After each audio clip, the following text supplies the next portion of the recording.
Hello, and thanks for joining us from our studios in Tel Aviv. Coming up in today's newscast, the Israeli army makes a big change to protect its soldiers. An Israeli startup unveils a replacement for police dogs, and an Israeli woman is on a mission to save a very special animal. I'm Natasha Kirchak here with the latest news in Israel.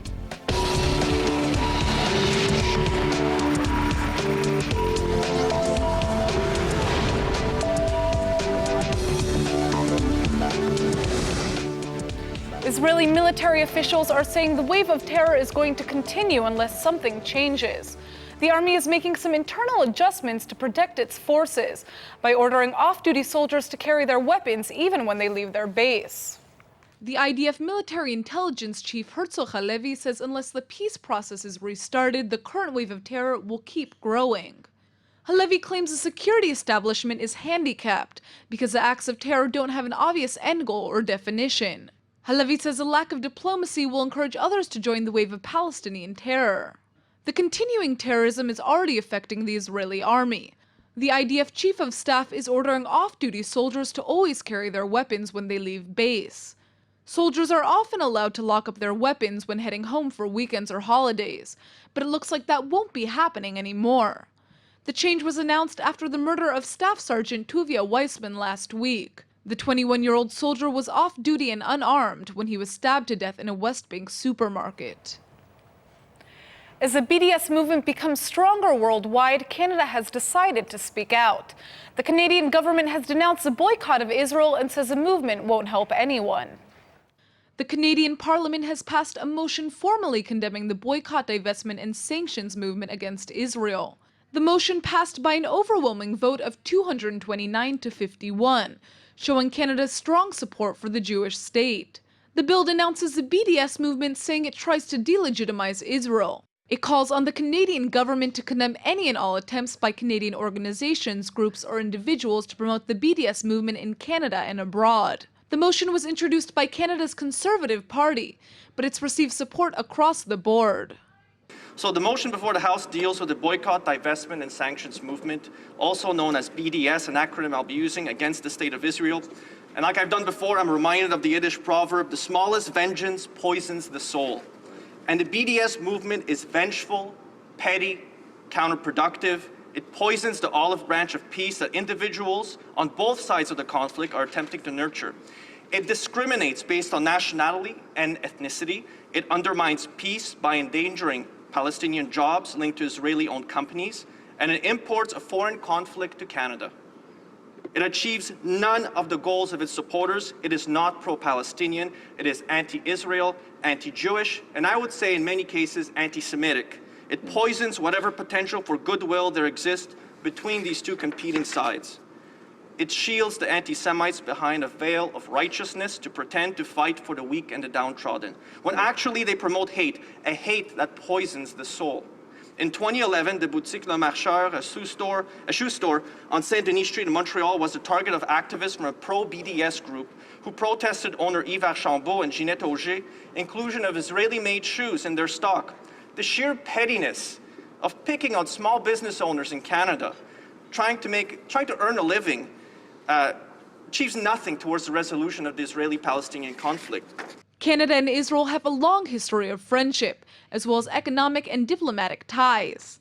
The Canadian Foreign Affairs Minister says the world won't accomplish anything by boycotting Israel, but it will deprive itself of the Jewish state's talents and innovations. Jerusalem mini markets are fighting a major political order to close up shop on Shabbat. The municipal decree will change the status quo between religious and secular residents, and local business owners are not happy about it. The Jerusalem order calls for mini markets to close on both religious holidays and Shabbat. Historically, mini markets have been allowed to stay open throughout the entire weekend for secular civilians. Yet Jerusalem has long been the site of secular religious battles over the opening of stores during the Sabbath. Now 4 Jerusalem business owners are petitioning against the new order, which they are calling selective enforcement spurred by political pressure. They claim the mayor of Jerusalem is buckling under the pressure of the capital's ultra-Orthodox community. Last year, the religious community tried to stop Saturday screenings at a major cinema complex in the city's center, but they failed. The cinema ended up opening last August, and now the secular community claims that Jerusalem's mayor is trying to compensate the ultra-Orthodox by going after mini-markets. It looks like Israel is preparing for the possibility of another war against Hamas. The Israeli defense minister claims Hamas is gaining more power, despite the relative quiet on the Gaza border.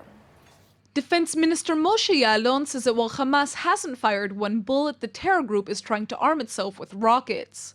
He claims there's a shortage of materials to manufacture the missiles, and that the group is trying to improvise, which is why they've been firing test rockets into the sea. The army's also on the lookout for Hamas's construction of underground tunnels into Israel. Yet the defense minister doesn't seem too worried. He says Israel is prepared with both defensive and offensive measures if a front opens in the south. At the same time, Israeli defense officials are saying that Hamas can't smuggle in as many weapons to Gaza, since their relationship with Iran has dried out and many of their tunnels have already been destroyed. You might not be aware, but less than 5% of the World Wide Web is accessible by regular search engines like Google.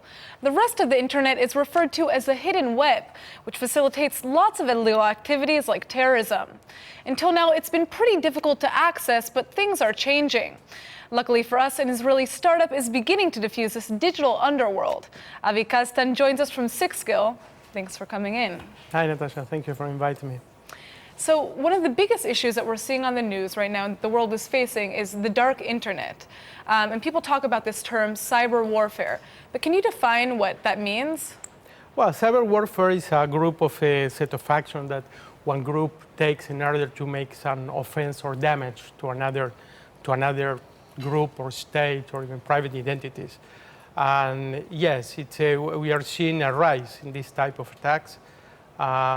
Then comes what we do. Absolutely. So who should be the most concerned about cyber warfare? You know, people like myself or big organizations or governments? Well, today is getting, I mean, the magnitude and the amplitude of the damages are getting bigger and bigger. So it's main focus to some organizations, private organizations, but even to governments and agencies. And we are seeing a lot even to private people that this is used sometimes for extortion or blackmail, and sometimes by doing this malware to some private people, they try to extortion the organization where they work or the government, etc. What does Sixskill do to combat these issues? Well, we have developed a system that automatically monitor and analyzes dark web activity. So we are able to provide our customer with a comprehensive view of potential damages. So we are able to see the attacks before they happen. This is one thing. And other thing, we are able to see what is called data leaks. We also believe that the dark web is basically a social network. So we learn the modus operandi of the people, even as they change names, places, etc. Where did you get this inspiration? What inspired you to create the program? First of all, I had a lot of luck, I think, because I work in several companies that have become maybe legendary in the very early stage.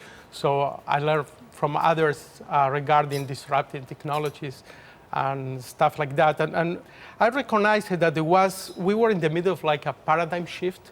Is the cybersecurity is not more, it's still perimeter defense, but the hackers or the people that try to cause some damage, they have found like alternative. So they are attacking us from places where we don't expect them to do.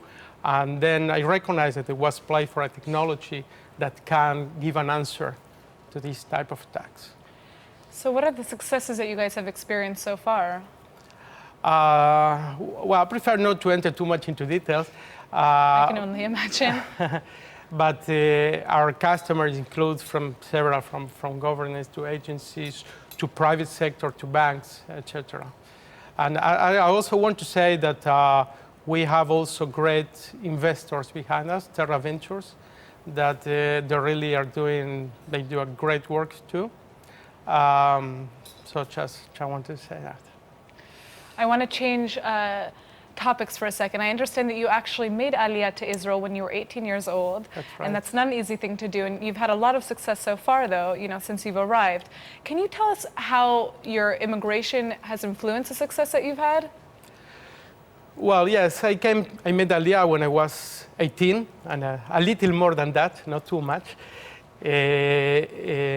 I think that here in Israel, you have, I said in the Technion personally, I think that the Technion, it really prepares you for a lot of challenges that you will have. I think that there is something maybe in the mentality when how people behave here where you can try and you're not afraid to fail. Okay, even if you fail, you come up and you come again and you start again and again. So I think it's a great round for them. And we have also here a lot of very smart people that's always good. That is very good. So I guess the final question here is, where do you see the future of your company headed? What kind of solutions are you guys hoping to create in the long run? Well, I think we managed to really understand and maybe decipher how these people are working. So I see my vision is that all organizations, we have 6 skills in order to be able to understand. I think that today is really a critical thing because sometimes states are using that in an offensive way, or some others in a defensive way, but also private people. So there is really a need to defend the world from its own dark website, maybe. Absolutely. Well, thank you so much for coming in. Thank you. If you've ever been to the airport, you've probably seen police dogs sniffing for drugs and other banned substances.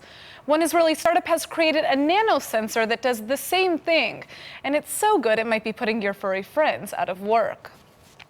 The Israeli nanotech startup TrendSenses says it's come up with a nano nose that can sniff out dangerous substances. The company says its device can identify the chemical smells of security threats, like bombs, biological warfare agents, and toxic materials. The nose is really just a sensor with wires that are coated in nanotechnology. The company's chief chemist Matan Barami says there's other sensors on the market, but they're less accurate and give a lot of false positives, making them hard to use. He says TrendSenses sensor is incredibly accurate, even more than police dogs. Wondering why? It uses nanotechnology to detect molecule makeup. The sensor stores a scent profile for the items it's trying to find, and then alerts security when it detects them. Barami says it's the only product of its kind on the market, and he thinks it will revolutionize homeland security. As a wave of terror continues in Israel, the army is becoming more creative when it comes to protecting citizens. The IDF has just released a new app to warn citizens of attacks. The app is called Homefront Command, and it's launching this month for Android and Apple devices. It's a government improvement of several apps that were developed by civilians to alert users of rocket attacks. Yet instead of focusing on rockets, the new app will use a device's geographical location to send users alerts about terror incidents in their area. It will provide alerts for a wide variety of incidents, including earthquakes, terror attacks, and rockets. Plus, it will also give users instructions on how to respond to the incident. Instructions will be available in Hebrew, Arabic, English, and Russian, but the app can only be downloaded in Israel. Bats don't exactly have the best reputation, and while they may not be your typical pet, that's not always the case. One Israeli woman actually uses her home as a shelter for the little creatures. Check it out.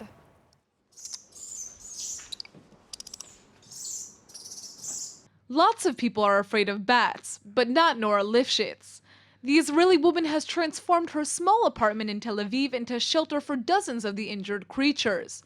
If you walk in, the first thing you'll see is the rescued bats hanging from the ceilings, while others cling to the walls that are smeared with their excrement. It's my house, and it's soon to be the first Israeli bat rescue shelter for food bats, Egyptian food bats.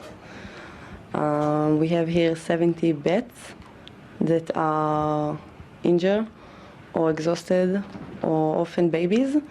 You heard right. Lifshitz is hosting 70 of the creatures in her tiny flat, which she claims will soon be the first Israeli bat rescue shelter for Egyptian fruit bats. She works with 2 volunteers to feed the bats with sliced fruit and provide them with medical care. Her makeshift shelter gained publicity after she launched a website campaign to raise money to build a proper refuge for the bats. I decided to help the food bats because no one helped them. And then I started, one bat after another. And now it's become like a huge thing with 17 bats and a new rescue place, and we have like volunteers that bring all over the country bats. Lifshitz wants to nurse injured bats back to health so that they can one day fly again. She's made it her life's mission to release the rescued creatures back to nature, and her campaign has had lots of success so far. Lifshitz has already raised over $15,000 to turn her home into an official shelter. And now for our Hebrew word of the day. Today we learned about lots of amazing Israeli inventors that are fighting to make the world safer. And since we have more of a tendency to teach you insults than compliments, we thought we'd teach you the phrase kol hakavod, or bravo in Hebrew. Now you can finally verbalize your admiration for all of these innovative Israeli startups. The literal translation for kol hakavod is all the respect, so I think you can get the gist. If an Israeli thinks you're doing a good job, she's likely to compliment you by saying kol hakavod. She's basically saying you've earned her respect.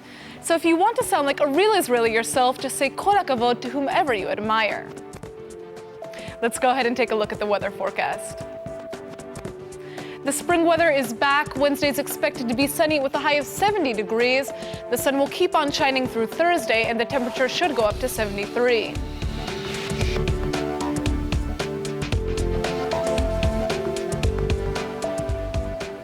All right, everybody, that's it for today's news. Today's exchange rate is 3.9 shekels to the American dollar. Remember to sign up for our daily newsletter at ILTV.tv, and don't forget to check out our update every night at 8 p.m. Eastern Time. Thanks for watching, and we'll see you tonight.